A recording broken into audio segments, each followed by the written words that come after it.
All right, we're recording. Okay. Okay. Yep. I'm Ryan, as per usual. I'm JD. That's Hi.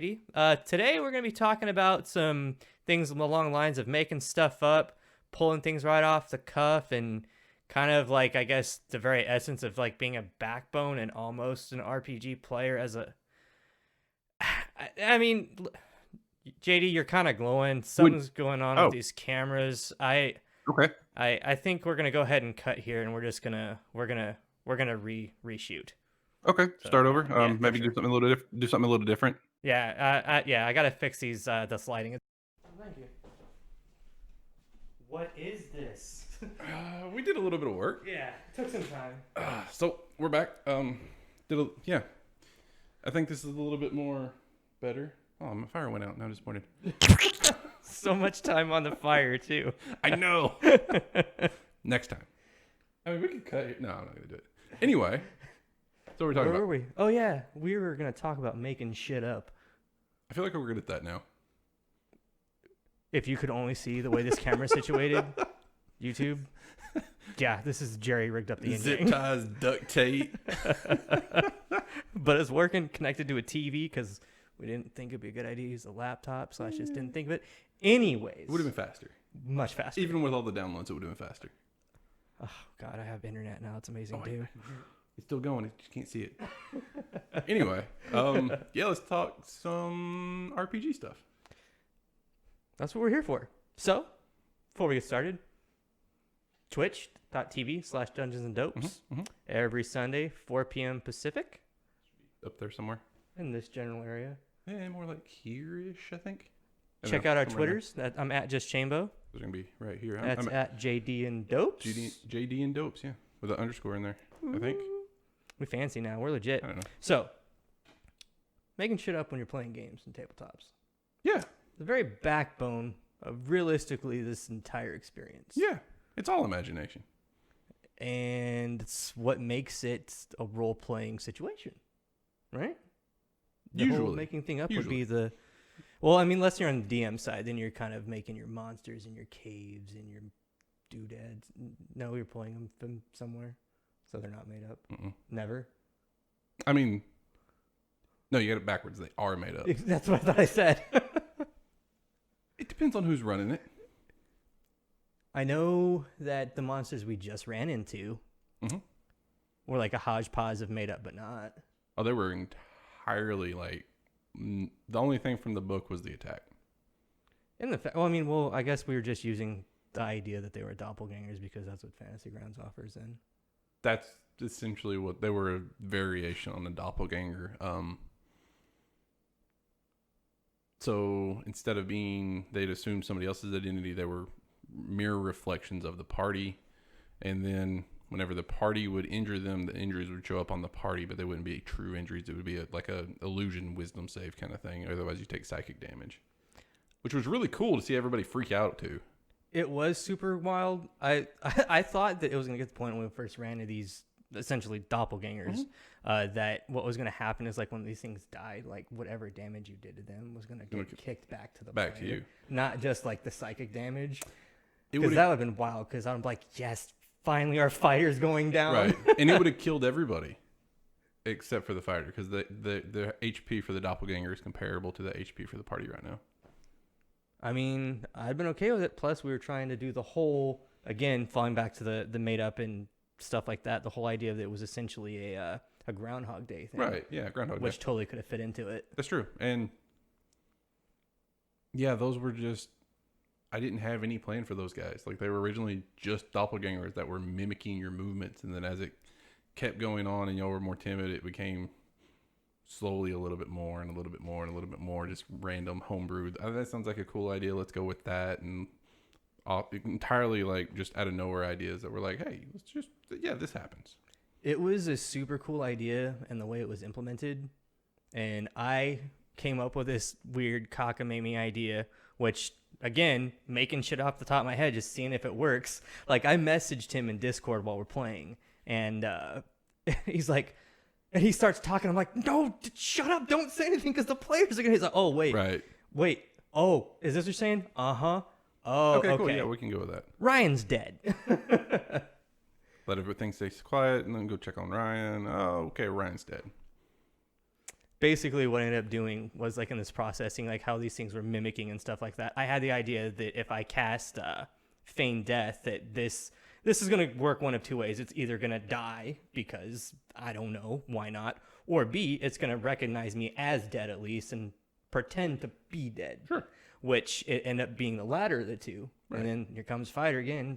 Tong, tong, tong, tong, tong, And it was tong. dead. You And took it a was little dead. bit of psychic damage just I called it because you level weren't 5. actually dead. Used Feign Death, so non-resistant to psychic damage. So still played with that in a little bit, but yeah, it was really neat. I would say any more, 90% of what I do is just off the cuff, made up. Just, oh yeah, that sounds like a cool idea. Throw it at the players. And it works, man. It works. I mean, and even from a player standpoint too, we have to, like on our end, like kind of like what we were just talking about, come up with creative ideas to handle a situation, pull thing out of thin air. Is like, well, I have this spell. This is going to sound weird, but can I do this to kind of get this result? Right. Like, I don't have a problem as a player when I'm trying to do something. It's like, well, I don't know how I'm going to say this in character. So DM, this is what I'm trying to accomplish with this. Please. How? Point A for me. Yeah. This is how I want to get to point B. How do I actually get to point B? Let's get there together. Right. Like, can you help me make this work the way I want it to work? Help me help you. Yeah. You're going to hate it when you're DM. I'm probably... And I will say, creative player, not crazy idea, creative idea. There's a distinct... It's a thin line, but it's a distinct line. Crazy is what we did to the camera. We crossed that Yeah. line. With the zip ties. It works. It works. It's not fallen over yet. Please don't. But anyways, as far as like when you're going through and you're coming up with this stuff, like obviously players and DMs themselves are gonna get kind of like ideas and kind of like flow through like outside influences and Right. stuff like that, right? What is one of your favorite go-to things when you want to have this made up idea kind of come to like piece together well when you want it to work out right? You know what I mean? Like flow. Do you have any influences that you go to? Or do you just kind of zone out and say, that sounds fucking rad, let's do it? Yes. Yeah. Tropey movies, TV, cliches, that kind of stuff usually is a kind of just a go-to for me. Monster movies are a go-to for baddies and all other kinds of stuff. But any kind of movie, TV trope that you see done repetitively, if you kind of throw a little grain that, hey, this is coming, here's a piece of candy. The player's going to go, ooh, piece of candy. Ooh, a piece of candy. Ooh, a piece of candy. And follow it because everybody's used to those tropes, so everybody will buy into those tropes more easily. As far as random monster stuff, Make shit up. make shit up. Get weird with it. Magic cards sometimes are inspiration. I referenced a cockatrice. Yeah. Other video games, even just the monster manual is usually where I start for a baseline. Other iterations of monsters, like a Manicore iteration and stuff like that. The Manicore that y'all fought was very much baseline Manicore from the monster manual, tweaked and augmented, and outside Manicore influences brought in to make it stand out and be different, and actually have a poison attack, and actually have these other things.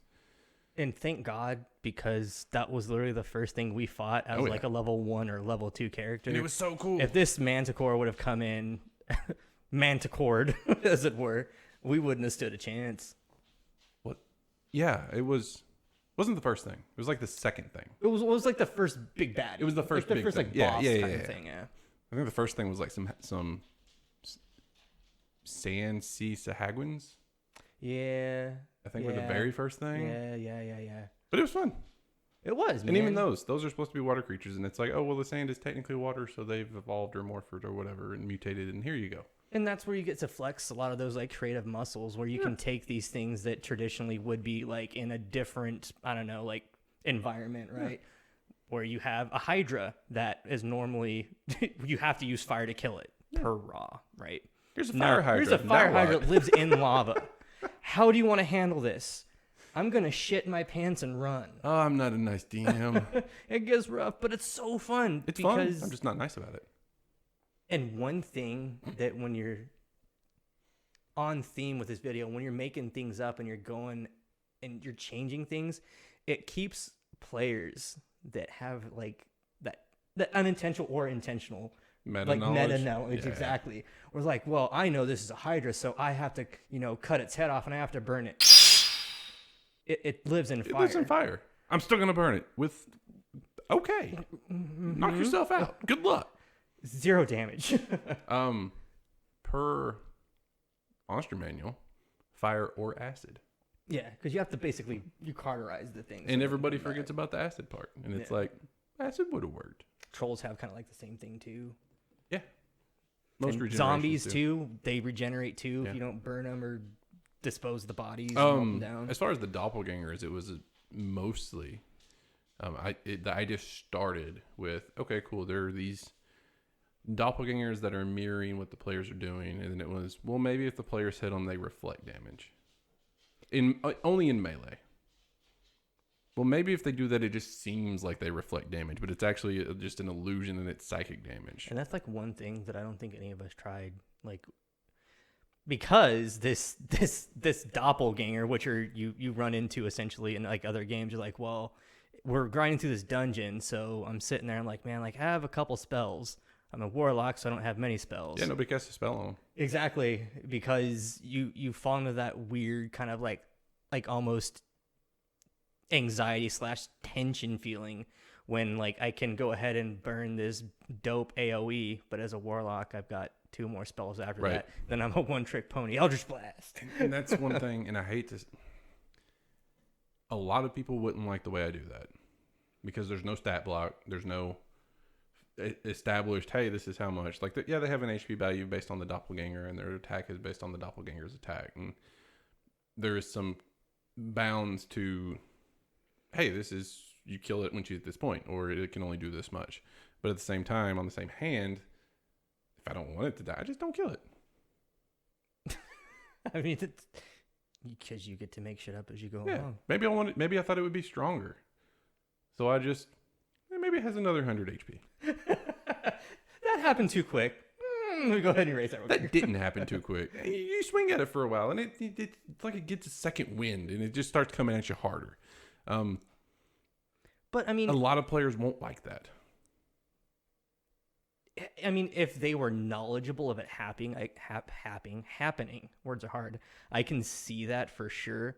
But because you're behind the curtain, essentially, the player would never know technically. Supposedly. Theoretically. In good practice. Right. Yeah. Until, you spill the beans and you just let the internet know all your tricks of the trade. But that's why we're here. Yeah, exactly. I mean, we're a newer guy talking to more of an older guy in this and sharing secrets and all this other kind of stuff. Yeah, there's been a few times where it's like y'all did 150 damage in the first round, and I'm like, nope, that number won't work. Let me fix that. 500. Okay, let's try that. That's better. Couple of rounds, that'll work. Okay. One of my favorite things too, like other than just like trying to like use your brain and just coming up with creative ways to make things happen, is also one thing that I get really happy when it happens is you get a really good role-playing scenario with another player too, when like you're sitting there and this player's like, hey, this and that, and you're like, oh well, blah blah blah, and it doesn't happen very often in our campaigns, and I think it might be because like some of the players are still trying to get comfortable with like that role-playing side versus kind of like the board game side, right? And me and another player had like a really nice like super like little chat moment. Like we're sitting there and we're talking back and forth, and like you can see them, they're going like, yeah, everybody was following, everybody was okay, and it was actually a pretty long conversation. And I was like, okay, can we like get this out? He does this thing where he kind of goes, he just kind of puts his I got my chair reclined, so I'm just like, y'all go ahead. Yep. It's really nice to check out the monster manual for a minute. Yeah, okay. Being able to kind of like go in and like like the basis of your background, and like deciding what parts you kind of want to make up that kind of fill in some of those gaps that you may not have went in detail about when you're creating your character. that you can pull from outside influence, or sometimes like you can even pull from your personal life. Sometimes I do that too. And as far as making stuff up, just another great example from Sunday. The trap. Yeah. The I trap was was great. waiting for So it. the trap by the dungeon that was built, the trap was a low DC, easy to save, 10-foot area around the door, frightened. Or I don't remember how long, but you couldn't go to the door anymore. Okay. At the time, everybody was kind of getting bored with the dungeon for a while. We hadn't established that it was a Groundhog Day. You die, you come back, and everything. I knew. You knew, but we hadn't established that in the campaign, so most people didn't know. So everybody was kind of getting bored, and I'm like, need to do something to introduce them to this idea that just go freaking ham, go hard, as far as you can, and then if you die, and you come back, and it's fine, and then you have that meta knowledge of what's in the dungeon and can go further.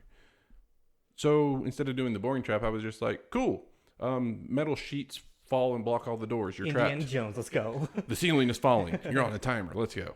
We are going to die. Yeah, why not? There was no way out. Yeah, no, there wasn't. Like, Regardless of what they did, unless somebody rolled a 20, there was no way out. nope. I tried to blast down that door. I dropped a fireball on it. Well, I mean, essential fireball. Essentially. And I blasted it, and I still don't know yet technically what's going on with you. Yeah. Yeah. But yeah, and the door, there was no way to get through the sheets that were blocking the doors. And I don't do that. I don't do insta-kill traps and things like that. I feel like it's not good practice, but for the narrative there and for me wanting to introduce this, hey, you died, but guess what? It wasn't really that bad. You just came back and you're on the surface, and now you can go do whatever you want. Or you can go back in and try again, and that trap may not be there, and it won't be there. Because it changes just a little bit every time, but I like it. it was all off the cuff. It was all just everybody's looking kind of glassy-eyed and just kind of, okay, well, we checked that door. Let's check this door. Yeah, it's just door corner. Let's do something else for a minute. Everybody dies. You come back. You're up at the surface. Here we go. That was intended anyway. I just sped it up a little bit. And, with your creative thinking process. As it Sometimes. were. Yeah. As a player, going into a situation where you're making your investigation check, if you're checking for traps, and let's say you failed or you didn't check for traps and you triggered something, right? And then it's like, okay, well, walls, you're a pancake, roll a new character. That feels bad. I think that feels bad, man. That feels bad. And I'm glad that you came up with this way that you can kind of like, well, I want to implement this idea, but I don't want my players to hate me for it. Right. I want to run a mega dungeon. I've always wanted to run a mega dungeon. This world always had a mega dungeon in it. I just didn't know where to put it, and then I figured out where to put it, and now it's, hey, dip your toe in there. Okay, cool. That's a mega dungeon. And the thing is, we have to go back because there's information in there that we have been told is like the information you want is in there somewhere. I may just be a bastard. I don't know. Fuck. But it's fun. I think it's fun. Y'all think it's fun for now. We'll see. Yeah, I'm not nice, I guess. I don't know. I mean, you're not nice, and I guess our party's a glutton for punishment, so. But it's in a good way. No, it's great. And that's what makes it fun. Just keep making shit up. Yeah. And on that note, imagination. Boop, boop, boop. You're going to have fun putting a rainbow right here, both times. Oh my God, I'm going to try 3 times. Okay. Oh my God, here we go. And on that note, thanks for tuning in. We appreciate you. Again, catch us on Twitch every Sunday at 4 p.m. Pacific, twitch.tv/Dungeons and Dopes. We're going to put our ats in the bottom again for our Twitters. And if you wouldn't mind, may even hit that sub button. Maybe give us a thumbs up, Reno, if you like what we got. If not, give us a thumbs down, but just tell us what we could do better. We appreciate each and every one of you. I suck, apparently. No, it's fine. Sure, you're fine. You're fine. And we'll catch you next time. Have a good night. Peace. Bye-bye. That was fun. Yeah. That was very fun. That was very fun. Oh, man. Fucking fire. Next time.